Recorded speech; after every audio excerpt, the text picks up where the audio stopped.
सभी का मेरे चैनल संस्कृत संज्ञान में स्वागत है, अभिनंदन है।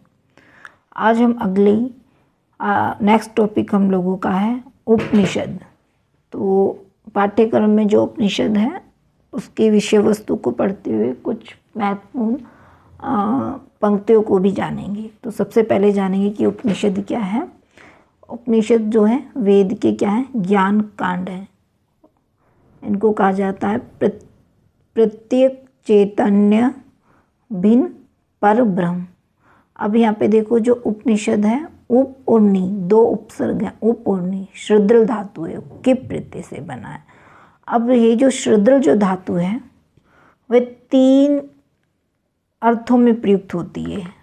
वृषल विसरण, गत्ते वसादनेशु। विसरण यानी कि नाश हो जाना, ठीक, और गति यानी कि प्राप्ति होनी, अवसादन स्थलीकरण यानी रुक जाना। इन तीन बातों को स्त्रल धातु में समाहित है। लेकिन शंकराचार्य कहते हैं कि ऐसा नहीं है। जगत प्रपंच के लिए अविद्या का नष्ट होने पर ही विसरण होता है। किसका? अविद्या। और गति कब होती है? परमानंद की प्राप्ति के लिए ब्रह्म ज्योति की प्राप्ति से जो गति होती है। किससे? ब्रह्म ज्योति। और अवसादन क्या है? ब्रह्म ज्योति के द्वारा, ऊपर का लेंगे, ठीक है, द्वारा दुख त्रय के शमन से अवसान। दुख त्रय वो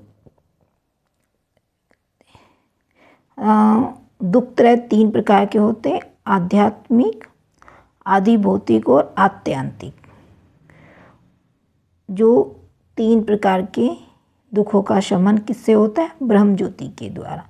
उपनिषद ये ब्रह्म विद्या का प्रतिपादक। और ड्यूशन इसका अर्थ क्या मानते हैं? रहस्य। और पाणिनि परोक्ष अर्थ में उपनिषद का प्रयोग करते हैं। किसमें? परोक्ष अर्थ में। जीवों को उपनिषद वाक्य, जीवो ब्रह्म इसका प्रतिपादक विषय है। अब ये भी समझ लीजिए भी, ब्रह्मा को शंकर भाष्य में नित्य और शुद्ध माना है। ब्रह्म का सर्वप्रथम हमें प्रयोग कहाँ मिलता है? ऋग्वेद में। उपनिषद देखो स्त्रीलिंग में आता है। निर्गुण ब्रह्म क्या है? नपुंसकलिंग। और सगुण ब्रह्म पुल्लिंग है। वैसे तो पेपर में आता नहीं है, लेकिन मैंने लिख लिया है। जब मैं पढ़ी मुझे लगा कि लिख लेना चाहिए। तो मांडुक्य उपनिषद में ब्रह्म के 4 स्वरूप बताए गए हैं। आत्मा किससे बनी? अत धातु से और मणिन प्रत्यय करके। और फिर अर्थ होता है इसका श्वास लेना। ऋग्वेद में माया का सर्वप्रथम उल्लेख हुआ है, ठीक है। माया और एक और क्या था इधर? हमारा ब्रह्म का भी प्रयोग हमारा। मायावादी के सिद्धांत पर ही शंकर ने अद्वैत वेदांत को रचा। और शंकर ने जो माया और अविद्या को क्या कहा है? अध्यास, यानी कि अध्यास ही माया और अविद्या होती है। जगत का निमित्त उपादान कारण ब्रह्म है। ह्यूम ने 13 उपनिषदों का अंग्रेजी में अनुवाद किया था। वेदांत की प्रश्नत्रयी में उपनिषद क्या है? मूल है। और उपनिषदों की संख्या को लेकर मतभेद है। जैसे 108 उपनिषद बताए गए हैं, है ना। और शंकर भाष्य ने तो कहा कि केवल ही 11 उपनिषद है जिन पर उन्होंने खुद ने भाष्य लिखा है। ईश, केन, कट, प्रश्न, मुंड, मांडुक्य, तैत्तिरीय, ऐत्रेय, छांदोग्य, बृहदारण्यक और श्वेताश्वतर उपनिषद। तो सबसे पहला जो उपनिषद है हमारा ईशावास्य उपनिषद है।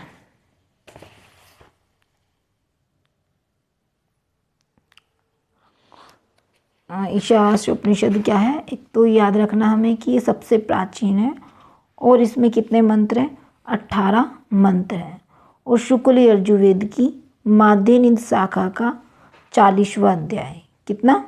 शुक्ल यजुर्वेद की 2 शाखा है ना, काणव और माध्यनिंदन।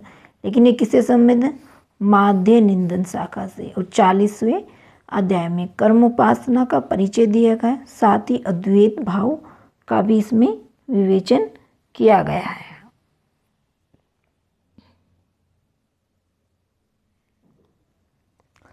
तो यहाँ पर हम देखेंगे कि, क्योंकि मैं केवल वही पढ़ना जो मुख्य चीज़ें हैं। ईशावास्य उपनिषद को एक बार पढ़ लेते हैं। कि माध्यनिक शाखा से है, ये सब आपने जान लिया। इस पर किसने भाष्य लिखा है? ओवट ने, आनंद भट्ट ने, अनंताचार्य इत्यादि ने। आनंद गिरी ने शांकर भाष्य पर टीका लिखी है, मतलब कि जो ईशावास्योपनिषद पर भाष्य शांकर भाष्य ने लिखा और शांकर भाष्य पर आनंद गिरी ने। रहस्य दीपे का विवृत्ति समलंग कृत ईशावास्योपनिषद भाष्य भी प्राप्त होता है। यहाँ पर संहिता का अंग है, इसलिए इसको संहितोपनिषद भी कहते हैं। और इसका नाम कैसे पड़ा? तो जो प्रथम मंत्र था ओम ईशावास्योमिदं के आधार पर इसका नाम ईशावास्योपनिषद पड़ा। दो प्रकार की चर्चाएं मिलती हैं, एक तो ज्ञान और निष्काम कर्म। तो पहला और चौथा 4 से लेकर 8 तक के मंत्र क्या बताते हैं? आत्मा को, ऐसे इस तरह के क्वेश्चन आएंगे नहीं, ये मुझे लगा। तो यहाँ पे एक मंगलाचरण है, देख लीजिए। ओम पूर्णमदः पूर्णमिदं पूर्णात् पूर्णमुदच्यते पूर्णस्य पूर्णमादाय पूर्णमेवावशिष्यते ओम शांति शांति शांति। तो ये सूक्तें देखो इम्पोर्टेंट हैं। ओम ईशावास्य मिदम सर्वयति किंचम जगतयाम जगत तेन तेक्तिन भुजिदा माँ गृद कस्य स्विधनम। इसको देख लीजिए, इसे तो है। और कौन सा छंद में? अनुष्टुप छंद में है।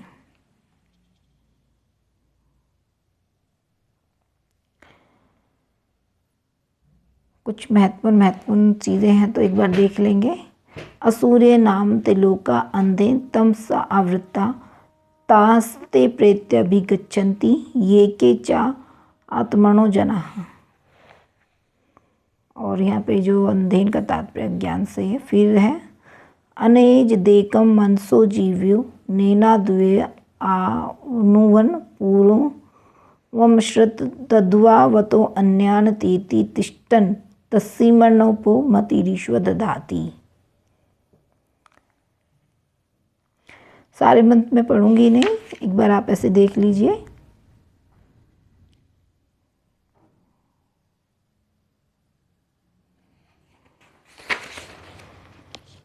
और यहाँ पे देखो, इस आत्मज्ञानी क्या कहलाता है? स्थित प्रज्ञ। और स्थित प्रज्ञ की जो संकल्पना श्रीमद् भगवद गीता में भी आई है। और यहाँ पर जगती छंद है।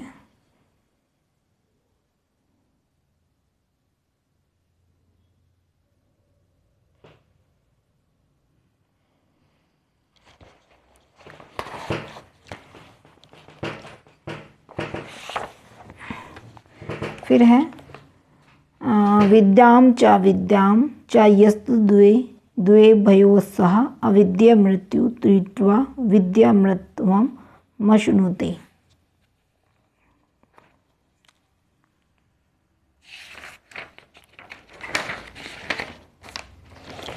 और एक ये भी बहुत इम्पोर्टेंट है,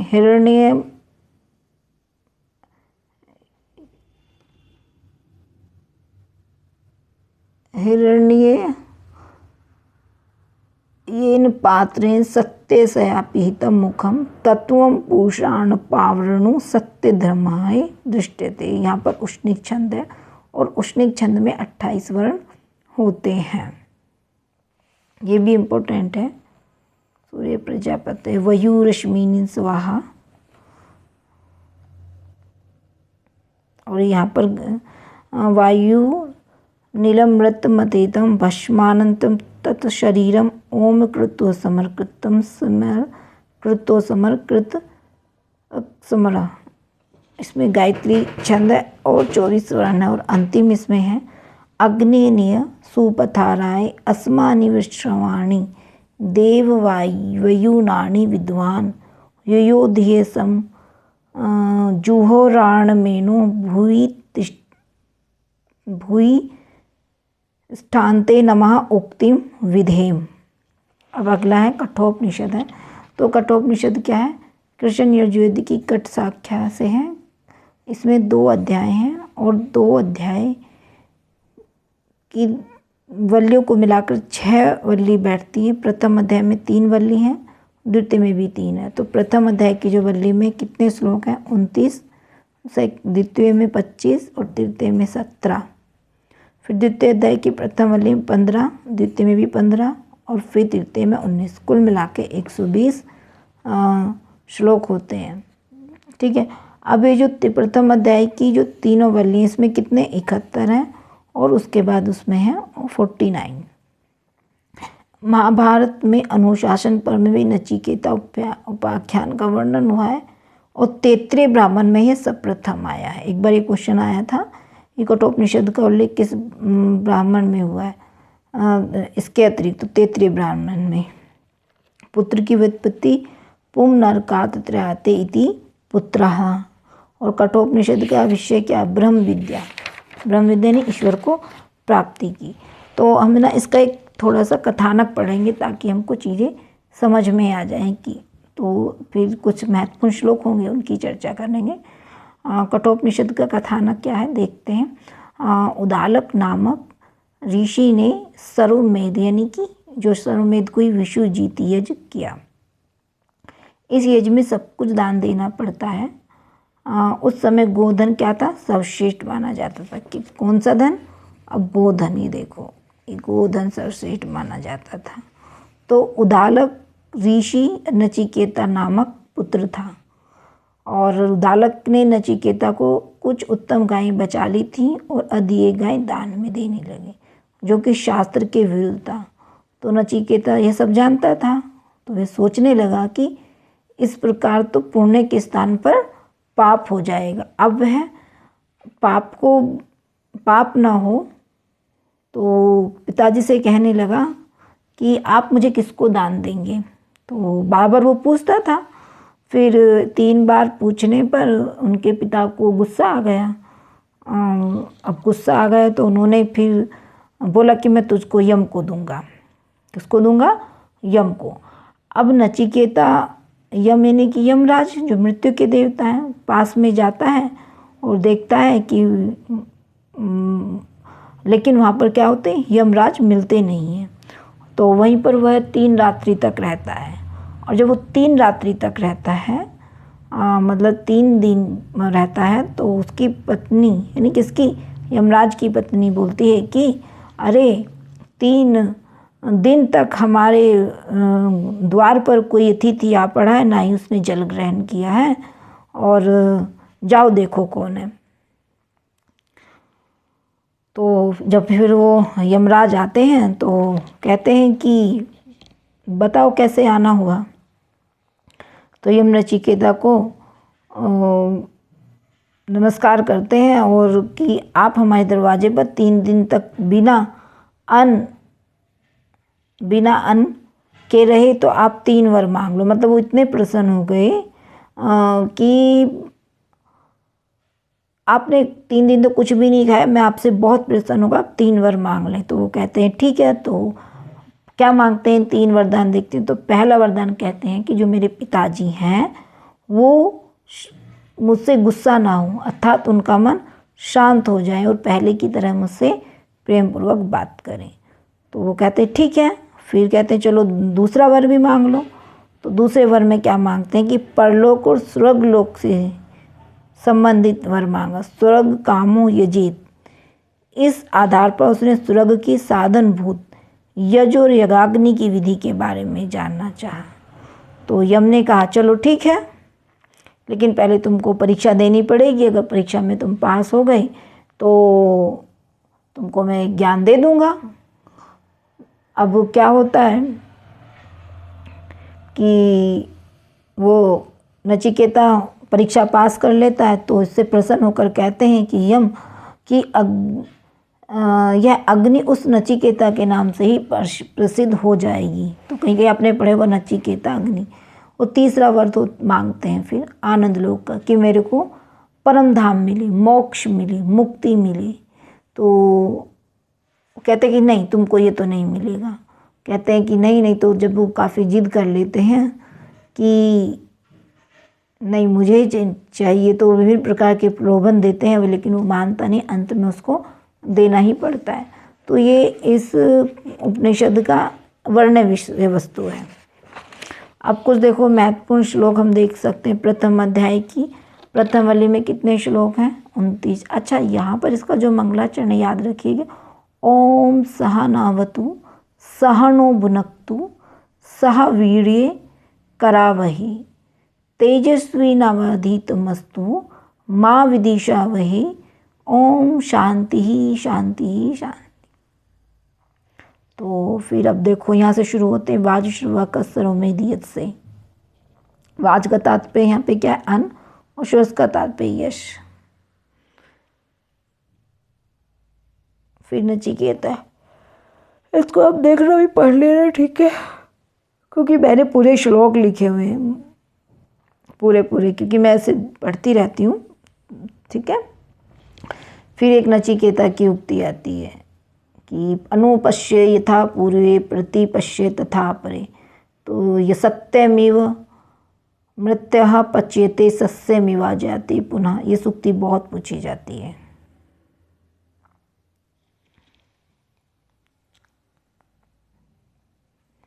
तो यहाँ से वो नचिकेता प्रथम वर मांगते हैं। तो क्या कहते हैं? देखो इसको पढ़ लेते।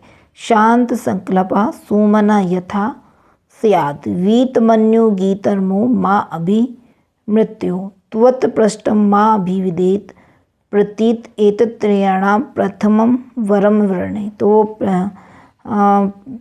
3 वर में से प्रथम वर मांगते हैं। कहते हैं कि मेरे पिताजी क्या हो जाए? शांत हो जाए। वीत यानी कि गुस्सा, क्रोध को त्याग दें, और पहले की तरह अभिवेदम, पहले की तरह मुझसे क्या करें? पूर्ण रूप से मुझसे प्रेम करें।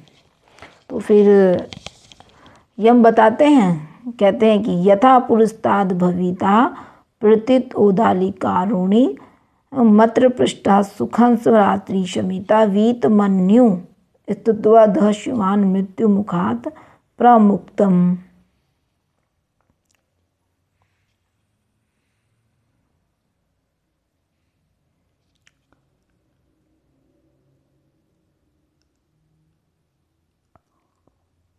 एक ये इम्पोर्टेंट है, संकहा चे मान ने कुरूपाम ग्रहण।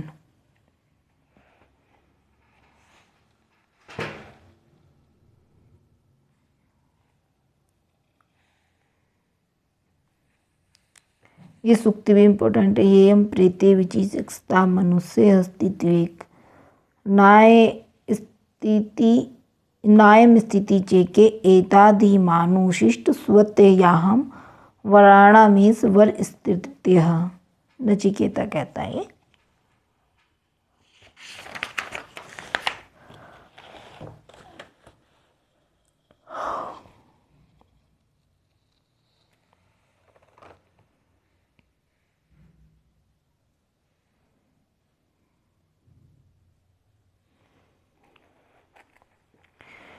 तो यहाँ पर भी ये बहुत महत्वपूर्ण सूक्ति है। एक नचिकेता कहता है, ना वितेन तर्पणियो मनुष्यो लपसयामहे वित्तम द्राक्ष चेत्वा जीविषयामो यावदी दिश्यसि त्वं वरस्तु मे रवण्यः सा एव।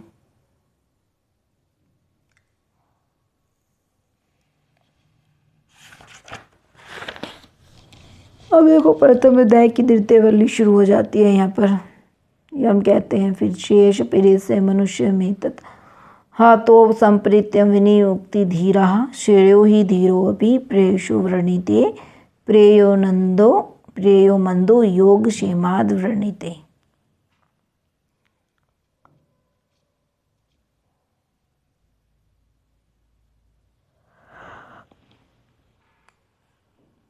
देखो ये सूक्ति इम्पोर्टेंट है। अणीय प्रमाण, मुझे बहुत नींद आ रही हुई।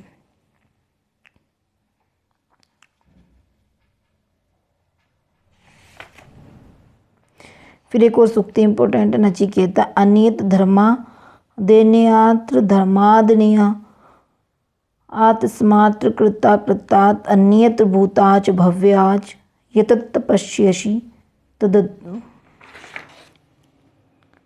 ये देखो फिर एक और सूक्ति कहते हैं, ये मतलब एक और वो बोलते हैं श्लोक, ना जायते म्रियते वा विपक्षी नायम कुत्राक्षिचने बभूव कश्चित् अजो नित्यः शश्वतो अयम पुराणो न हन्यते हन्यमाने शरीर कौन बोलता है इसको? यम।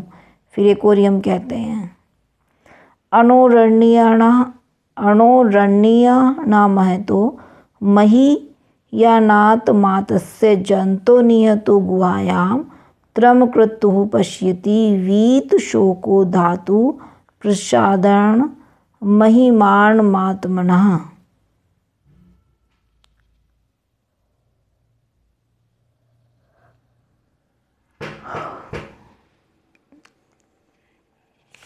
अभी देखो फिर तृतीय अध्याय की प्रथम अध्याय की तृतीय वल्ली में कितने श्लोक हैं? 17।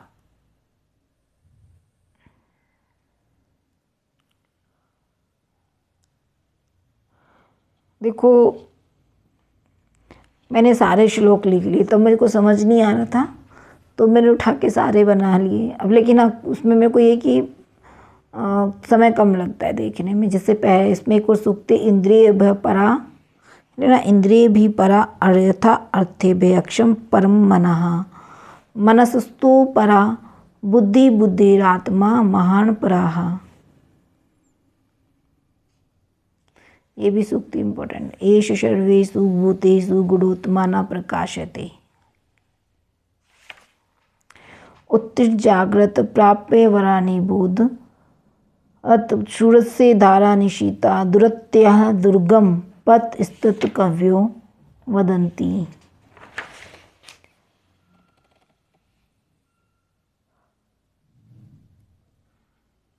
मेधावी ब्रह्म लोके महीयते, ये भी इम्पोर्टेंट सूक्ति है, इम्पोर्टेंट मतलब श्लोक है। अब द्वितीय अध्याय के प्रथम वल्ली में कितने श्लोक? 15।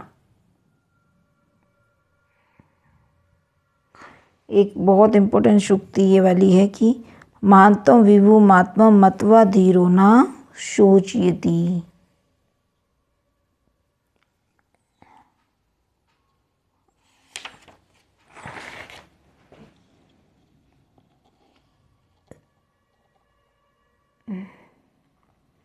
एक बार थोड़ा थोड़ा हम देख लेंगे तो एक इम्पोर्टेंट ये है मनस्य वे देव मातव्यम नेह नास्ति किंचन। ये भी इम्पोर्टेंट है। देखो ईशानो भूत भवस्य न ततो विजिगुप्त से एदद्वेत एदद्वेत।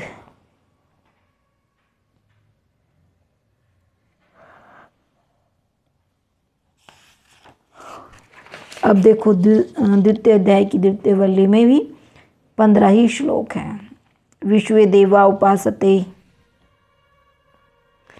फिर न प्राणे न पाने न मृत्यो जीवति कश्चन इत्रेण तो जीवंती यशीमर्णे तावुपाश्रितो। फिर यम भी बोलते हैं। देखो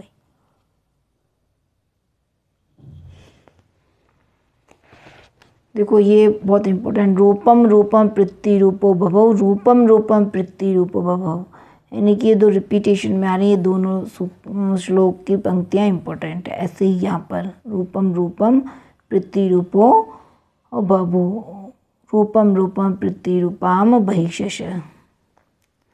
फिर एक और है बहुण आम यो विदथा अति कामान कथ नु तदिजान्याम किमो भाति विभाति वा।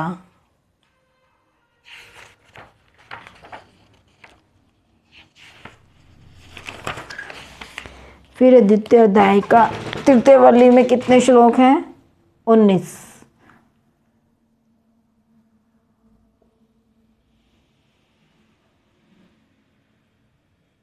और देखो ये भी इम्पोर्टेंट है। छाया तप योरी ब्रह्मलोके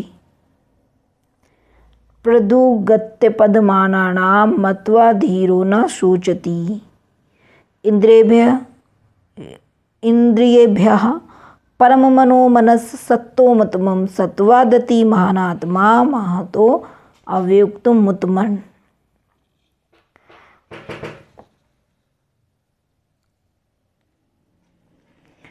अप्रमदता भवति योगो ही प्रभवापेयो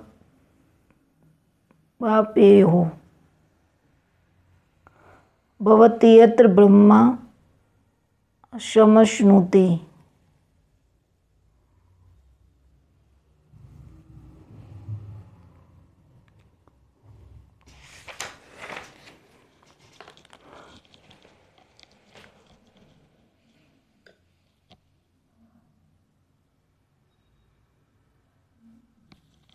ब्रह्म प्राप्तो विरजो भूमि दुर्मृत्युनो योरपेव। और यहाँ पर ये अंतिम उसी से समाप्त होता है। ओम सहनावतु सहनो भुनक्तु सवीर्यम करवावहे तेजस्वी नावधीम तुमा विदिशावहे। ओम शांति ही शांति ही शांति। यानी कि ये मंगलाचरण भी है और शांति पाठ भी है। ठीक है। अब केनोपनिषद, ये सामवेद की शाखा से सामवेद से संबंधित है। और कौन सी शाखा है, उसका नाम क्या है? दूसरा तौलकारोपनिषद। केनिशितम पद्धति से प्रारंभ होने के कारण ये केनोपनिषद पढ़ा। आदि और अंत में क्या है इसके? कुल मिला के कितने मंत्र हैं? 34। और 4 खंड है। तो पहले खंड में 8 मंत्र हैं, दूसरे में 5, 3 में 12 और चौथे में 9। तो कुल मिला के 34 मंत्र हैं। तो प्रथम जो खंड है उसमें ब्रह्म की अनिर्वचनीयता का वर्णन किया गया है, और दूसरे खंड में भी, और तीसरे में यक्षोपाख्यान का, और अंतिम चौथे खंड में उमा हेमवती के आख्यान की चर्चा हुई है। तो 2 खंड तो इसमें क्या है? गद्य के रूप में प्राप्त होते हैं, और 2 खंड हमें पद के रूप में प्राप्त होते हैं। तो शुरू के जो 2 खंड हैं वो गद्य हैं, और बाद के 2 खंड हैं वो पद में हैं। तो ये तो मैंने आपको बताया सामवेद से संबंध। और जो भाष्य लिखा था वो पद भाष्य और वाक्य भाष्य। ये वाक्य भाष्य बहुत इम्पोर्टेंट है, मतलब अच्छा माना जाता है।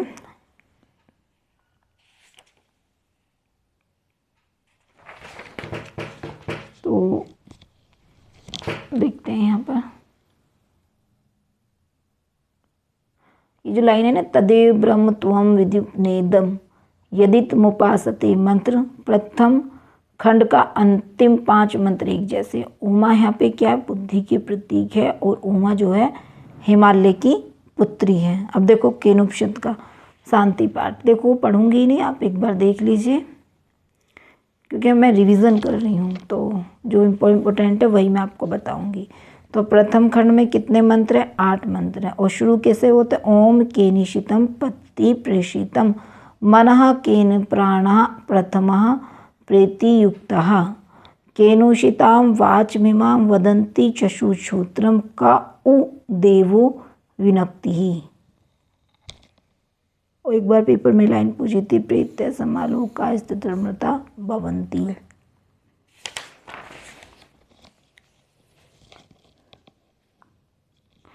तद्देव ब्रह्म त्वं विदिति नेदम यदित उपासते।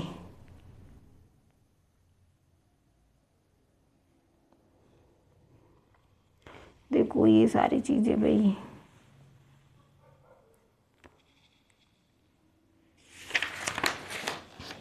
अब देखो द्वितीय खंड आ जाता है, और उसमें कितने मंत्र हैं? 5।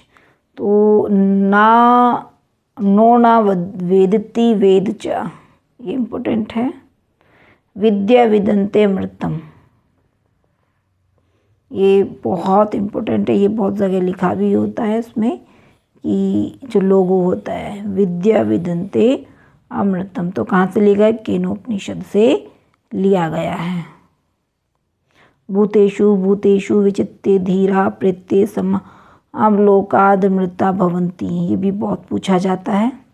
अब आता है तीसरे खंड में, कितने श्लोक हैं? कितने मंत्र? 12 मंत्र हैं।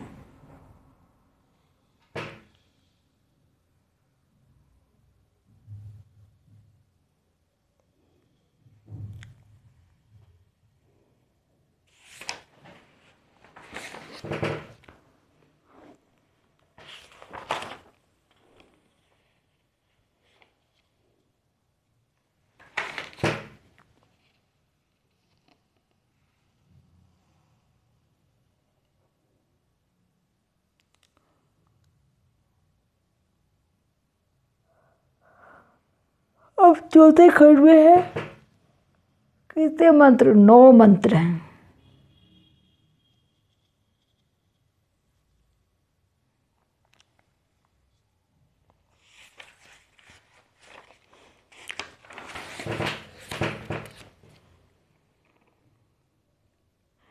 तस्य तपो दमः कर्मेति प्रतिष्ठा वेदा सर्वांगिनी सत्यमाय तनम यो वा एतामेवं वेदापहेत्य पापमानमनन्ते स्वर्गे लोके जेये प्रतितिष्ठति प्रतितिष्ठति। देखो अभी मैं परीक्षा की दृष्टि से केवल रिवीजन कर रही हूँ। हम एक एक उपनिषद को या वेद को अच्छे से पढ़ेंगे, फिर डीपली पढ़ेंगे, ठीक है। तो अब तैत्तिरीय उपनिषद, ये कृष्ण यजुर्वेद की तैत्तिरीय आर्णक का 7, 8, 9, 9 प्रपाठक तैत्तिरीय उपनिषद है। तो 7वें प्रपाठक को क्या कहा गया? शिक्षावल्ली। एक मिनट, ये पाठ्यक्रम में है क्या? वही पढ़ेंगे भैया जो पाठ्यक्रम में, सिर्फ रिवीजन करना है। हाँ, तैत्तिरीय भी है, ठीक है। तो जो 7वां प्रपाठक है वो क्या है? शिक्षावल्ली, और इसमें 12 अनुवाक हैं जिसको साहित्य उपनिषद भी कहते हैं। 8वां प्रपाठक में सीधी सी याद रखना, 8 के बाद 9, तो वो है ब्रह्मानंद वल्ली। और 9वां जो प्रपाठक है उस वो है 10, तो भृगुवल्ली। 12, 9, 10। और जो 10वां भी प्रपाठक बता रहे हैं कि क्या कहते हैं इसको, नारायण उपनिषद या आगे भी कहते हैं। अच्छा, जो ब्रह्मानंद वल्ली और भृगुवल्ली वो वारुणी के नाम से प्रसिद्ध है। तो 8वां ब्रह्मानंद वल्ली है, 9वां भृगुवल्ली या वारुणी वल्ली, ठीक।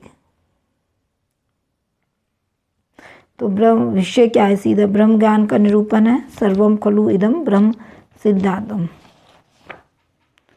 और तैत्तिरीय उपनिषद में शंकराचार्य ने कहा कि अगर मोक्ष प्राप्त करेंगे तो वो ज्ञान, तो ये बात किसमें? तैत्तिरीय उपनिषद में। तो देखो ये भी शांति पाठ ही है।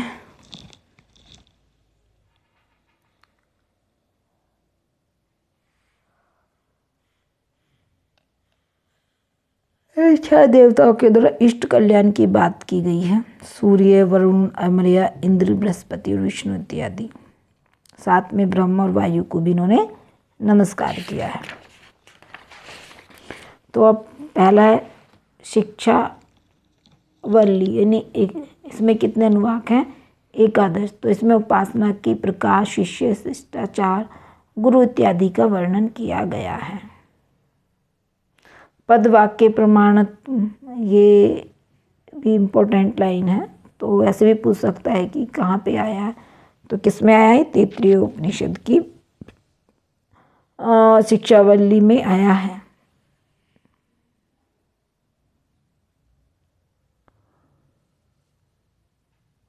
ये देखो अनुवाक बहुत कम है, ठीक है। कुछ अर्थात मित्र सूर्य देवता कैसा होता है? वो सुखकारी होता है। और वरुण भी नयन, सूर्य से देवता, और अर्यमा बल से स्वामी, बुद्धि के स्वामी। तो बल के जो स्वामी हैं वो इंद्र है, और बुद्धि के स्वामी क्या हैं?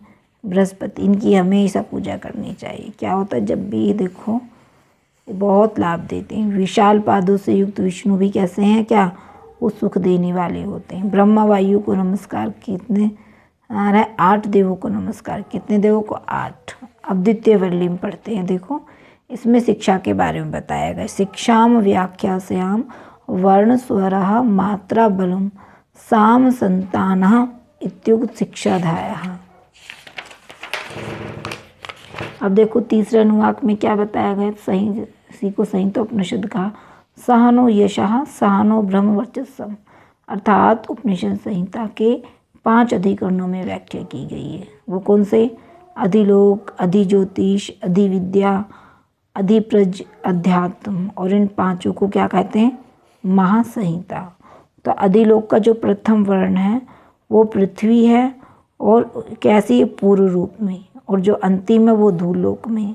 मध्यम आकाश में है, और इसका क्या है? संधि, वायु संधानम। ऐसे भी याद कर सकते हैं, प्रथम, अंतिम, मध्य।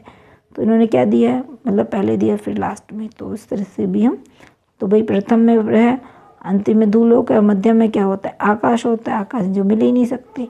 अधिज्योतिष यानी कि अग्नि क्या है? पूर्व रूप में, प्रथम वर्ण में। तो सबका होगा आदित्य उत्तर की है, और आपहानि संधि, वेदुक संधानम, फिर अधिविष्य।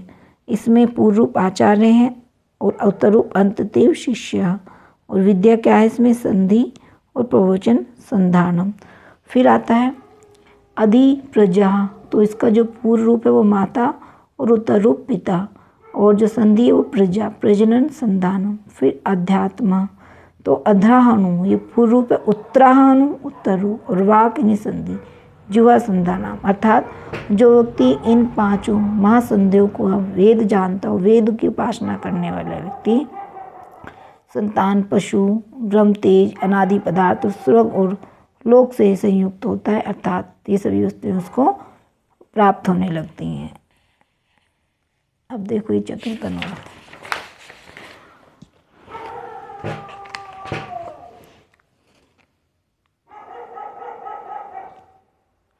ये बहुत सारा है बच्चों। फिर पंचम अनुवाक में उपासना का फल क्या है, स्वराज्य। और ये भी इम्पोर्टेंट, देखो पूछता है महा इत्यादित्य आदित्यन वाव सर्वे लोका मह्यंते भूरति, भू यानी कि अग्नि, तो यहाँ पे भू का तात्पर्य क्या, अग्नि, भू का वायु और सु का आदित्य। तो देखो भू यानी अग्नि, वाह यानी वायु, याद रखना, ठीक है। और सु यानी दो, उसमें भी सा और सूर्य भी सा होता है, तो ये क्या है, आदित्य। महा इति चंद्रमा, चंद्रमसा वाव सर्वाणी ज्योतिष मह्यंती, भू भू भू और सु, ये याद रखना, ऋक साम और यजु।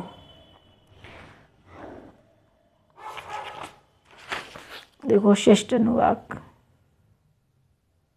शालग्राम ई विष्णु,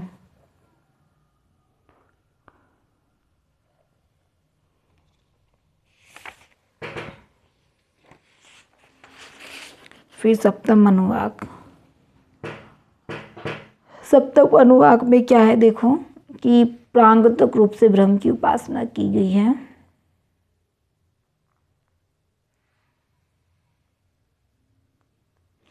और अधिभूत प्रांगत पृथ्वी, अंतरिक्ष, धूलोक, दिशा यानी पूर्व, पश्चिम, अग्नि, वायु, आदित्य, चंद्रमा, नक्षत्र, ये क्या है, अधिभूत है। और अध्यात्म में प्राणो, व्यानो, अपाना, उदाना, तमान यानी 5 प्रकार के जो व्यान है, प्राण है, वही क्या है, अध्यात्म है। फिर अष्टम अनुवाक में ओंकार की प्रणव की उपासना की गई है। ब्रह्म का जो आलंबन है वो ओंकार है, विष्णु का जो आलंबन है वो प्रतिमा है।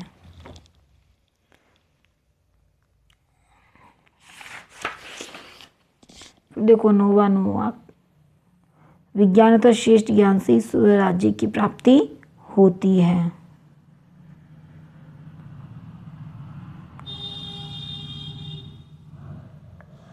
देखो 10वां अनुवाक, त्रिशंकु का वेदानुवचन, स्वाध्याय, जप मंत्र,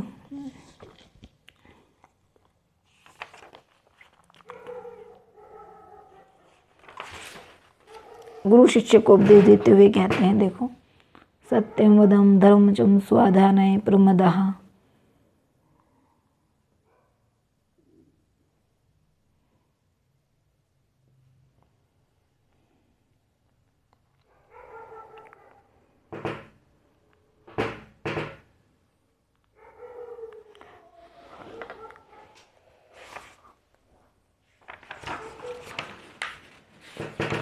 अब ब्रह्मानंद वल्ली, तो इसका भी प्रथम अनुवाक है।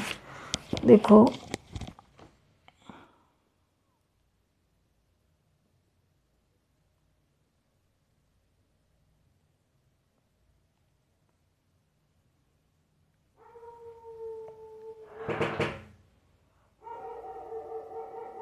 द्वितीय अनुवाक में बताया, अन्न के बारे में बताया गया और प्राण में कोश की चर्चा की कि अन्न को सर्वोदधि या सर्वौषधि की संज्ञा दी गई है। सर्वौषधि जो सभी के गुण होते हैं, क्योंकि हमें क्या देते हैं, क्या हमारे अंदर शरीर के अंदर प्राण को रखते हैं। अगर अन्न ना हो तो हम जीवित नहीं रह सकते, इसीलिए इसको सर्वौषधि औषधि की बात की गई है। इसमें फिर तृतीय अनुवाक में प्राण की महिमा और मनोमय कोश के बारे में बताया गया है। जो मन से शीर यजुर्वेद, मनोमय कोश से दक्षिण यानी ऋग्वेद उत्तर पक्ष में, आदेश मतलब अथवा अंगिरक्ष पक्ष क्या होता है, प्रतिष्ठा के लिए। फिर होता है चतुर्थ अनुवाक, में विज्ञान कोश और मनोमय कोश की चर्चा आई है। हाय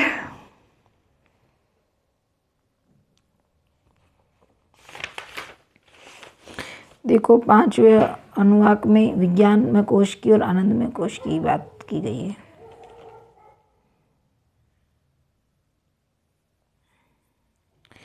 षष्ठ अनुवाक में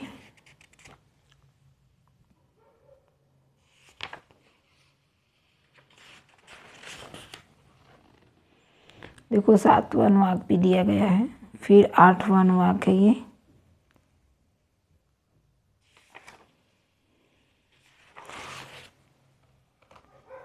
फिर देखो 9वां अनुवाक है भृगु बलि, और भृगु के पिता कौन है? वरुण।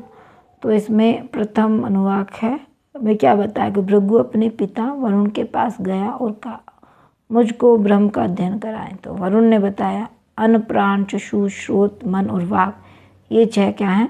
ब्रह्म प्राप्ति के साधन हैं।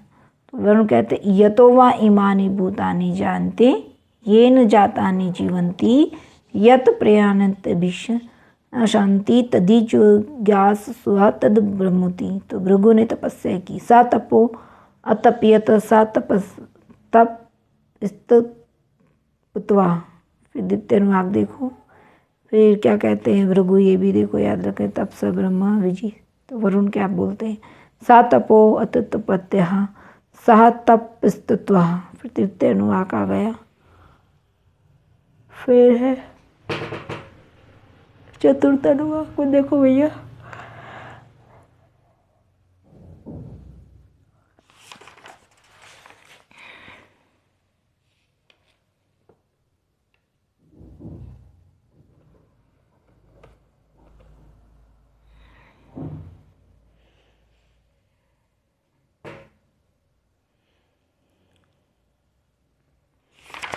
आया देखो, फिर 10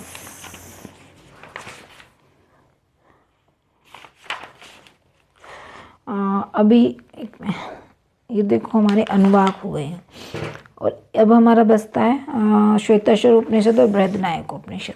तो डीपली नहीं पढ़ेंगे इसमें भी। और क्या कहते हैं कि जो श्वेताश्वर उपनिषद है कृष्ण यजुर्वेद से संबंधित है, और इसमें कितने अध्याय हैं? 6 अध्याय हैं। तो प्रथम अध्याय में हंस, त्रिद्वार, माया, क्षर, अक्षर, सत्य और तप का वर्णन हुआ है। दूसरे अध्याय में योग और योग विधि, ब्रह्म तत्व का वर्णन हुआ है। तृतीय अध्याय में रुद्र विश्वरूप, जीव और आत्मा का वर्णन। अध्याय 4 में एक क्षुरवाद, त्रिद्वाद, प्रकृति, माया, शिव ब्रह्म रूप का वर्णन। और 5वें में क्षर अक्षर, कपिल ऋषि जो आत्मा का। अच्छा, जब क्षर अक्षर का प्रथम अध्याय में भी वर्णन हुआ है, याद रखिएगा। और 6ठे अध्याय में ब्रह्म के अनेक नाम, हंस, ईश्वर, प्रकृति और जीव का नियंत्रण इत्यादि का। अब बचता है बृहदनायक उपनिषद। देखो ये सबसे बड़ा उपनिषद है, और इसको हम शॉर्ट में ही पढ़ेंगे क्योंकि परीक्षा में की दृष्टि से इम्पोर्टेंट चीज़ें पढ़नी है। और तो क्या है बृहदनायक उपनिषद? एक तो ये शतपथ ब्राह्मण से संबंधित है, और शतपथ ब्राह्मण के 14वें कांड का क्या है? अंतिम भाग है। शुक्ल यजुर्वेद से संबंधित है। आकार में तो देखो ये बड़ा ही है, और इसमें 6 अध्याय, और ये उपखंडों में विभाजित है। उसके 6 अध्याय छोटे छोटे उसमें विभाजित है। और बृहदनायक उपनिषद का जो वर्ण विषय यज्ञ, प्रथम अध्याय में क्या गया है? यज्ञ अशु के रूप में